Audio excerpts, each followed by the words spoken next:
अस्सलामुअलैकुम वरहमतुल्लाहि वबरकातुहू। जी तो हम इस वीडियो में आपको पीवीसी पैनल के बारे में पूरी इन्फॉर्मेशन देंगे। इसके बारे में सबसे पहले आपको बताता चलूँ कि इसका साइज़ क्या है। इसका साइज़ है 9.5 फुट लंबाई होती है और 10 इंच चौड़ाई होती है। पीवीसी पैनल के साथ सबसे पहले यूज़ होने वाली चीज़ इसके साथ का गोला होता है और वो गोला ये लड़के लगा रहे हैं।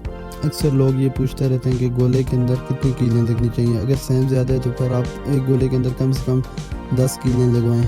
अगर सेम नहीं है, दीवार साफ़ है, तो फिर एक गोले पर 5 से 6 कीलें भी बहुत हैं। अगर आपको वीडियो अच्छी लगे तो चैनल को सब्सक्राइब कर दें ताकि हर आने वाली नई वीडियो आप तक पहुंच सके। तो अभी ये लड़के गोले लगा रहे हैं। तो गोले लगाने के बाद जो पैनल लगेंगे वो मैं आपको बताता हूँ। पहले पीस को क्लिप नहीं लगाते और उसके अलावा जितने पैनल होते हैं ना उन सबको 4-4, 5-5 क्लिप लगते हैं। तो अक्सर आप क्लिप लगवाया करें, क्लिप के अंदर मजबूती बहुत है।